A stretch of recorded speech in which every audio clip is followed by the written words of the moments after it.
നിങ്ങളുടെ ശരീരത്തിന്റെ ഏതെങ്കിലും ഒരു ഭാഗത്ത് പാമ്പ് ചുറ്റിയിട്ടുണ്ടോ? നല്ലൊരു മൂർഖൻ. ഞങ്ങൾ എല്ലാവരും നിശബ്ദരായി. ചോദ്യം വന്നത് ഒരു ഹോമിയോ ഡോക്ടറിൽ നിന്നാണ്. പാമ്പുകളെ കുറിച്ച് ചർച്ച ചെയ്തപ്പോഴാണ് വിഷയം വന്നത്. ഡോക്ടർ കഥ തുടരുമ്പോൾ ഞങ്ങൾ ശ്രദ്ധയോടെ കേട്ടിരുന്നു. ഒരു വേനൽക്കാല രാത്രി ഏകദേശം ഒരു 10 മണി. ഞാൻ റെസ്റ്റോറന്റിൽ നിന്ന് ഭക്ഷണം കഴിച്ച് എൻ്റെ മുറിയിലേക്ക് മടങ്ങി. ഞാൻ വാതിൽ തുറന്നപ്പോൾ മുകളിൽ നിന്ന് ഒരു ശബ്ദം കേട്ടു. ആ ശബ്ദം എനിക്ക് പരിചിതമായിരുന്നു. കാരണം തട്ടിൻ പുറത്തെ എലികളായിട്ടുള്ള ശബ്ദങ്ങളായിരുന്നു അത്. ഞാനും എലികളും മുറി പങ്കിട്ടു എന്ന് വേണമെങ്കിലും പറയാം. വീട് വൈദ്യുതീകരിച്ചിരുന്നില്ല. ഞാൻ മേശപ്പുറത്ത് നിന്നൊരു തീപ്പെട്ടി എടുത്ത് മണ്ണെണ്ണ വിളക്ക് കത്തിച്ചു. അതൊരു ചെറിയ വാടക മുറിയായിരുന്നു. ഞാൻ മെഡിക്കൽ പ്രാക്ടീസ് ആരംഭിച്ചേ ഉണ്ടായിരുന്നുള്ളൂ. അതുകൊണ്ട് തന്നെ എൻ്റെ വരുമാനം വളരെ തുച്ഛമായിരുന്നു.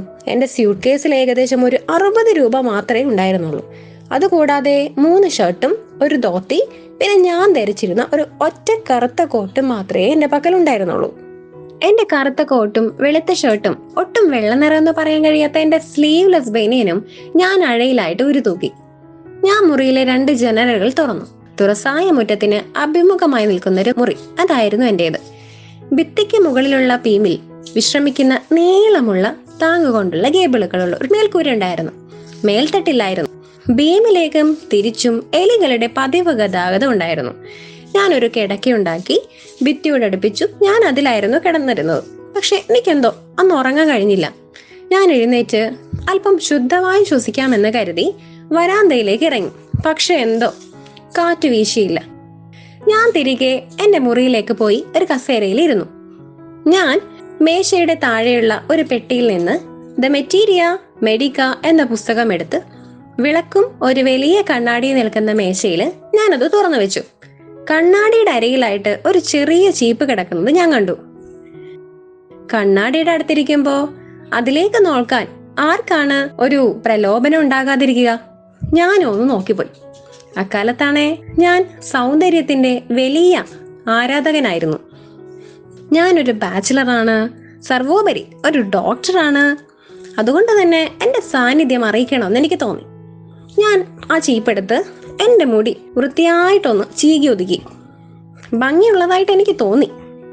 വീണ്ടും മുകളിൽ നിന്ന് നേരത്തെ കേട്ട ആ ശബ്ദം ഞാൻ വീണ്ടും കേട്ടു. ഞാൻ കണ്ണാടിയിൽ എൻ്റെ മുഖം സൂക്ഷിച്ചു നോക്കി. എന്നിട്ട് ഞാനൊരു പ്രധാന തീരുമാനം എടുത്തു. ഞാൻ ദിവസവും ഷേവ് ചെയ്യുകയും നേർത്ത മീശ വളർത്തുകയും ചെയ്യുമായിരുന്നെങ്കിൽ ഞാൻ കുറച്ചുകൂടി സുന്ദരനായി കാണുമെന്ന്. എല്ലാത്തിനുമുപരി ഞാനൊരു ബാച്ചിലറും ഡോക്ടറുമല്ലേ. ഞാൻ കണ്ണാടിയിൽ നോക്കി പുഞ്ചിരിച്ചു. അതൊരു ആകർഷകമായ പുഞ്ചിരിയായിരുന്നു. ഞാൻ മറ്റൊരു അടാറ് തീരുമാനമെടുത്തു. ഈ ആകർഷകമായ പുഞ്ചിരി എപ്പോഴും എൻ്റെ മുഖത്ത് നിലനിർത്തണമെന്ന്. കൂടുതൽ സുന്ദരനായി കാണപ്പെടാൻ. എല്ലാത്തിനുമുപരി ഞാൻ ഒരു ബാച്ചിലറും ഒരു ഡോക്ടറും അല്ലേ. വീണ്ടും മുകളിൽ നിന്ന് ശബ്ദം കേൾക്കുന്നുണ്ടായിരുന്നു. ഞാൻ എഴുന്നേറ്റ് ഒരു ബീഡി കത്തിച്ച് മുറിയിൽ അങ്ങോട്ടും ഇങ്ങോട്ടുമായി നടന്നു. അപ്പോഴാണ് മറ്റൊരു സുന്ദരമായ ചിന്ത എന്നെ സ്പർശിച്ചത്. ഞാൻ ഒരു വിവാഹം കഴിക്കണ്ടേ? ധാരാളം പണവും നല്ല മെഡിക്കൽ പ്രാക്ടീസുമുള്ള ഒരു വനിതാ ഡോക്ടറെ ഞാൻ വിവാഹം കഴിക്കണം. അവൾ കുറച്ച് വണ്ണം ഉണ്ടായിരിക്കണം. സാധുവായ ഞാൻ എന്തെങ്കിലും ഒരു നിസ്സാരമായ കാരണത്തിൽ ഒരു തെറ്റ് ചെയ്യുകയും അതിനെ ഞാൻ ഓടിപ്പോകേണ്ടി വന്ന അവൾക്ക് എന്നെ ഫോളോ ചെയ്ത് പിടിക്കാൻ കഴിയരുത്. അതായിരുന്നു ആ ഒരു തീരുമാനത്തിന് പിന്നിലുള്ള കാരണം. എൻ്റെ മനസ്സിൽ അത്തരം ചിന്തകളുമായി ഞാൻ എൻ്റെ കസേരയിൽ ഇരിപ്പ് പുനരാരംഭിച്ചു. മുകളിൽ നിന്ന് പിന്നെ ശബ്ദങ്ങളൊന്നും അധികം കേട്ടില്ല. അങ്ങനെ ഇരിക്കുമ്പോൾ ഒരു റബ്ബർ ട്യൂബ് നിലത്തു വീണിരുന്നുവെങ്കിൽ എന്ന പോലൊരു ശബ്ദം ഞാൻ കേട്ടു. വിഷമിക്കേണ്ട കാര്യമില്ല, എന്നാലും ഒന്ന് തിരിഞ്ഞു നോക്കാമെന്ന് കരുതി. ഞാൻ തിരിഞ്ഞു നോക്കിയപ്പോൾ ഒരു തടിച്ച പാമ്പ് കസേരയുടെ പുറകിലൂടെ കറങ്ങി എൻ്റെ തോളിലേക്ക് വന്ന് വീണിരിക്കുന്നു. പാമ്പ് എന്നിലേക്ക് ഇറങ്ങുന്നതും എൻ്റെ തിരിവുകളും ഒരേ സമയമായിരുന്നു. ഞാൻ ചാടിയില്ല, കുലുങ്ങിയില്ല, നിലവിളിച്ചു പോലുമില്ല. അങ്ങനെയൊന്നും ചെയ്യാൻ സമയമില്ലായിരുന്നു.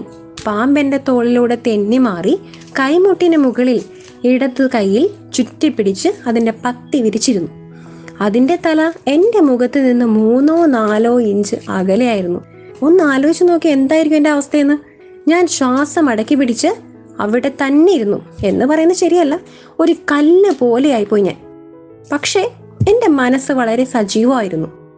ആ വിളക്കിന്റെ വെളിച്ചത്തിൽ ഒരു മാംസശിലാരൂപം പോലെ ഞാൻ അവിടെ തന്നെ ഇരുന്നു. ഈ ലോകത്തിന്റെയും ഈ പ്രപഞ്ചത്തിന്റെയും സൃഷ്ടാവിന്റെ മഹത്തായ സാന്നിധ്യം എനിക്ക് അപ്പോൾ അനുഭവപ്പെട്ടു. ദൈവം അവിടെ ഉണ്ടായിരുന്നു. ഞാനൊരു കാര്യം പറഞ്ഞിട്ട് അവൻ ഇഷ്ടപ്പെട്ടില്ല എന്നിരിക്കട്ടെ, ദൈവമേ എന്ന വാക്കുകൾ എന്റെ ചെറിയ ഹൃദയത്തിന് പുറത്ത് തിളങ്ങുന്ന അക്ഷരങ്ങളിൽ എഴുതാൻ ഞാൻ എന്റെ ഭാവനയിൽ ശ്രമിച്ചു. എന്റെ ഇടത് കൈയിൽ കുറച്ച് വേദന ഉണ്ടായിരുന്നു. കട്ടിയുള്ള ഒരു ഈയം വടി പോലെയായിരുന്നു അത്. അങ്ങനെയല്ല പറയേണ്ടത്, ഉരുകിയ തീ കൊണ്ട് നിർമ്മിച്ചൊരു വടി പോലെ. പതുക്കെ എന്നാൽ ശക്തമായി എന്റെ കൈയെ തകർത്തു കളഞ്ഞു അത്. കൈയുടെ എല്ലാ ശക്തിയും ചോർന്നു തുടങ്ങിയിരിക്കുന്നു. എനിക്ക് എന്ത് ചെയ്യാൻ കഴിയും? ഞാനൊന്ന് ചെറുതായിട്ടൊന്ന് ചലിച്ചാൽ മതി, ആ പാമ്പെന്നെ ആക്രമിക്കും.